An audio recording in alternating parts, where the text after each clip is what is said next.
दर्शन true है ये भी निकाल लेते हो, रीज़न ट्रू है ये भी पता कर लेते हो। जो मेन गलती होती है वो यहाँ पर होती है कि पता कैसे लगाएं कि ये करेक्ट एक्सप्लेनेशन है या नहीं है।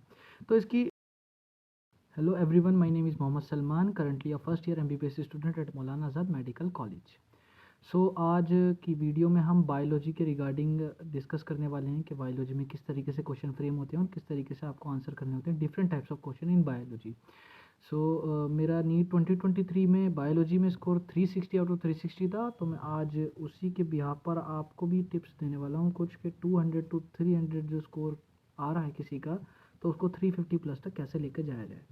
तो वीडियो में मैं डिफरेंट टाइप्स ऑफ क्वेश्चन किस तरीके से फ्रेम होते हैं उनको डिस्कस करूँगा और किस तरीके से उनको सॉल्व करना है, कुछ उनकी ट्रिक्स दूंगा छोटी मोटी। ठीक है, तो अब हम बात करते हैं टारगेट 350 इन बायोलॉजी। ठीक है, सो इसमें हम सबसे पहले बात करते हैं टाइप्स ऑफ क्वेश्चन किस तरीके से फ्रेम होते हैं नीट के अंदर। तो टाइप्स ऑफ क्वेश्चन में एक स्टेटमेंट वाइज क्वेश्चन आते हैं जिसमें स्टेटमेंट्स देते हैं डिफरेंट टाइप्स के आपको, और आपसे पूछते हैं कि कौन सी स्टेटमेंट ठीक है, कौन सी स्टेटमेंट इनकरेक्ट है, कौन सी करेक्ट है।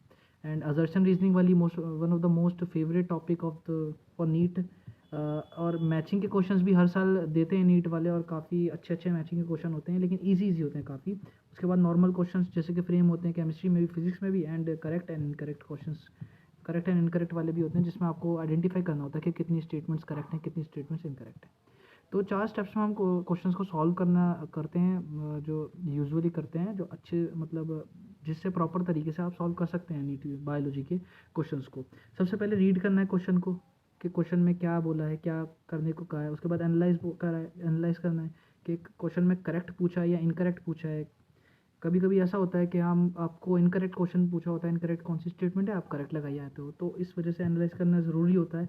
उसके बाद consider options, consider all options, सारे के सारे ऑप्शंस आपको कंसीडर करने होते हैं, सारे के सारे ऑप्शंस आपको देखने चाहिए, क्योंकि कभी कभी ऐसा होता है कि फर्स्ट ऑप्शन आपको लगता है कि यही आंसर है, लेकिन वो आंसर नहीं होता। आंसर जब आप सारे ऑप्शन पढ़ते हो तो आपको दिखता है कि सी या डी होना चाहिए आंसर, तो ए वाला कभी ऐसा मिस इंटरप्रिटेशन हो जाता है, तो इसलिए सारे ऑप्शन देखने चाहिए। उसके बाद मार्क द करेक्ट आंसर। सो सबसे पहले हम देख लेते हैं स्टेटमेंट वाले क्वेश्चंस किस तरीके से होते हैं, फ्रेम होते हैं। तो जैसे कि आप देख लो, ये वाला क्वेश्चन देख लो, मैं सारे सॉल्व नहीं करूँगा, या आप खुद भी सॉल्व कर सकते हो देख कर। ठीक है, मैं दिखाता हूँ आपको। जैसे कि ये कह रहा है, the force is generated transpiration can lift a xylem sized column of water over 130 metre height. So सही बात है, ये इतनी हाइट पर कर लेता है वो। ट्रांसपिरेशन पुल जो होती है वही मेन फोर्स होती है, तो ये statement is correct. Transpiration cools leaf surface sometimes 10 to 15 degree, तो ये भी सही है, कूल भी करता है, तो statement 1 and 2 both are correct. ठीक है, ऐसे ही वाला भी कर सकता हो। स्टेटमेंट वाले बहुत ईजी होते हैं, बस ये देखना होता है और करना होता है। मेन आते हैं अजर्शन रीजन पे। तो अजर्शन रीजन में क्या होता है कि आप अजर्शन ट्रू है ये भी निकाल लेते हो, रीजन ट्रू है ये भी पता कर लेते हो। जो मेन गलती होती है वो यहाँ पर होती है कि पता कैसे लगाएं कि ये करेक्ट एक्सप्लेनेशन है या नहीं है। तो इसकी बहुत अच्छी ट्रिक ये होती है कि आप पहले अजर्शन देखो, अजर्शन को पढ़ो, उसके बीच में बिकॉज लगाओ, एंड देन रीज़न को पढ़ो। जब आप ऐसे करके अगर पढ़ते हो पूरा का पूरा सेंटेंस, फिर अगर वो सेंटेंस कोई सेंस बनाता है तो इसका मतलब वो करेक्ट एक्सप्लेनेशन है, और नहीं बनाता तो नहीं। जैसे कि हम इसमें देख लेते हैं, the first stage of gametophyte in the life cycle of moss is protonema stage. Correct assertion है कि जो गेमेटोफाइट साइकिल होती है प्रोटोनीमा की, वो पहली स्टेज होती है, प्रोटोनीमा स्टेज होती है मॉस की। देन उसके बाद protonema develops directly from spores produced in capsule, ये भी सही ऑप्शन है। अब इसको बिकॉज लगा के पढ़ते हैं। The first stage of gametophyte in the life cycle of moss in protonema stage because protonema develops directly from spores produced in capsule। Sense बना रहा है, तो ये करेक्ट एक्सप्लेनेशन हो गया, तो इसका फोर्थ आ गया आंसर। ऐसे ही आप याला भी कर सकते हो, याला करते हैं। तो इसमें क्या कह रहा है ये, ATP is used at two steps in glycolysis, correct option है। First ATP is used in converting glucose into glucose 6-phosphate, and second ATP is used in conversion of fructose 6-phosphate to fructose 1,6-bisphosphate।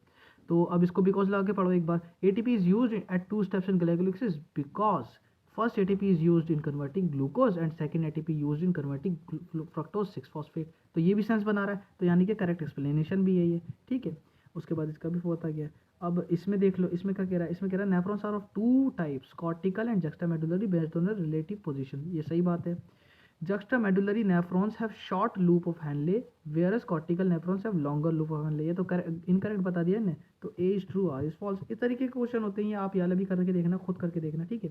उसके बाद एक type होता है matching का। तो matching में NEET में जो है ना बहुत ही इजी क्वेश्चन आते हैं। लाइक आप 1 या 2 मैच करोगे ना, मैक्सिमम 2 मैच करोगे आप, तो आपका आंसर टॉपिक आपको मिल जाएगा आंसर। जैसे कि सबसे ईजी ये था। ये सारे क्वेश्चन जो है ना नीट 2023 के क्वेश्चन मैंने लिए हैं सारे ये। और आप देख सकते हो कि लास्ट ईयर कितने इजी क्वेश्चंस आए थे। लाइक फोविया, फोविया क्या होता है? Fovea is point of greatest visual acuity and resolution. तो ए का थर्ड सारे ऑप्शन में सिर्फ एक में ही था, आगे आंसर, आगे जाने की ज़रूरत ही नहीं है। उसके बाद यहाँ पर आ जाओ, यहाँ पर सबसे इजी जो मुझे लगा था अपने टाइम पर, ये कोकेन वाला। कोकेन क्या करता है? इंटरफेयर करता है ट्रांसपोर्ट ऑफ डोपामिन। सी का फोर किस में है? फोर्थ वाले में। आ गया इसका आंसर, ठीक है। उसके बाद यहाँ पर आ जाओ, इसका भी आराम से कर सकते हैं हम। लाइक निमोनिया का क्या होता है? Haemophilus influenza. रिंगवॉर्म क्या होता है? ट्राइकोफाइटन, है ना, ऐसे करके। डी का वन एक में ही है, डी का वन 2 में था, तो मैंने सी का उसको ही मिला दिया ए वाले का। ए का क्या आ रहा है? सेकंड, तो ये आ गया फोर्थ ऑप्शन, ठीक है। डी का वन यहाँ भी था और यहाँ भी था। सो ऐसे ये वाला भी करके देख लेना आप। फिर आते हैं इनकरेक्ट और करेक्ट पे। तो इसमें क्या पूछता है आपसे? पूछ रहा है करेक्ट स्टेटमेंट्स बताइए। तो करेक्ट स्टेटमेंट बतानी है इसमें, कौन कौन सी करेक्ट हैं। डेट्रीवोर्स परफॉर्म फ्रेगमेंटेशन, सही बात है, डेट्रीवोर्स से तो फ्रेगमेंटेशन कराते हैं। उसके बाद आ जाओ, तो अब यहाँ पर देखो इसको किस तरीके से करना है। यहाँ पर देखना है कि ए ऑप्शन तुम्हारा करेक्ट है, तो कोई सा ऐसा ऑप्शन होगा आंसर जिसमें ए ऑप्शन आ रहा होगा। तो इसमें ए ऑप्शन नहीं है, तो ये तो आंसर हो ही नहीं सकता, ये भी आंसर नहीं हो सकता, काट दिया हमने। अब ये दोनों आंसर हो सकते हैं। इनमें जो है बी वाला देख लेते हैं हम। The humus is further degraded by some microbes during mineralisation. ये भी करेक्ट स्टेटमेंट है, एनसीईआरटी की लाइन है। तो बी भी सही है, तो बी भी आना चाहिए, तो ये भी नहीं होगा, तो ये वाला आंसर आ गया तुम्हारा। 2 स्टेटमेंट देखती आंसर आ गया, ठीक है। ऐसे इसमें भी, इसमें क्या करना है? इसमें अरेंज करना था सीक्वेंस के अकॉर्डिंग, कि करेक्ट सीक्वेंस के according formation of recombinant DNA को अरेंज करना था। तो यहाँ पे क्या करना है देखो, इंसर्शन ऑफ रिकॉम्बिनेंट डीएनए। ये तो सबसे पहले क्या हो जाएगा? Cutting of DNA at specific location bye restriction enzyme, ये पहला हो जाएगा। उसके बाद isolation of desired DNA fragment है, ये DNA fragment, desired DNA fragment. पहले उसकी कटिंग कराओगे, उसके बाद ही डिजायर्ड डीएनए फ्रेगमेंट उसमें से आइसोलेट करोगे, तो सेकंड ये आ गया। उसके बाद उसका एम्प्लीफिकेशन करोगे, फिर उसको उसके बाद होस्ट में डालोगे, तो यहाँ पे आ जाना चाहिए BCDA, ये रहा ऑप्शन, ठीक है। उसके बाद ऐसे ये वाला होगा, ये वाला खुद करके देखना क्वेश्चन, ठीक है। और ऐसे ये वाला एक क्वेश्चन है, ये भी खुद करके देखना कैसे हो रहा है, ठीक है। उसके बाद ये सब जो है नॉर्मल क्वेश्चन आ जाते हैं। जो है नॉर्मल क्वेश्चन जिस तरीके से फ्रेम होते हैं, तो इसमें सिर्फ और सिर्फ आपकी नॉलेज चाहिए होती है। तो कोशिश ऐसा करना कि ये वाली जो पार्ट है, ये वाला थ्योरी होगा सिर्फ और सिर्फ, इसमें मतलब ट्रिक्स नहीं चलेंगी। इसमें आपकी वही होनी चाहिए, आपकी मेमोरी में है या नहीं, तो आप करना उसे। जैसे प्लियोटोपिज्म क्या था? प्लियोटोपिज्म था एक जीन मल्टीपल फंक्शन कर रहा है, तो a single gene affecting multiple pleiotropic gene. Culture में मीजोफिल सेल से तुमने कैलस बना दिया, तो उसे डी डिफरेंशिएशन कहेंगे। ये मतलब ऐसी चीज़ें हैं, जैसे कि एंगेज द कंसंट्रेशन ग्रेडियंट है, तो एक्टिव ट्रांसपोर्ट है। वो इजी क्वेश्चन है, बहुत इजी हैं, और आराम से करना है। जैसे कि ये वाला क्वेश्चन बहुत बार रिपीट हो चुका है नीट के अंदर। यूवी रेडिएशन के बाद डीएनए कैसा इथिडियम ब्रोमाइड के स्टेन करने के बाद कैसा कलर देता है? तो ब्राइट ऑरेंज कलर देता है। ये तो सबको पता ही होंगे, आगे बस इनकी प्रैक्टिस कर लेना, और ये वाली ट्रिक्स मेरी देख लेना जैसे मैंने बताई है। और all the best for your exam, और अच्छे से तैयारी करते रहो। और आगे भी मैं वीडियो भी डालूंगा, कुछ और भी टॉपिक्स हैं मेरे जहन में। तो ये वीडियो अच्छी लगी हो तो लाइक करना, कमेंट करना और सब्सक्राइब कर लेना भाई। Thank you.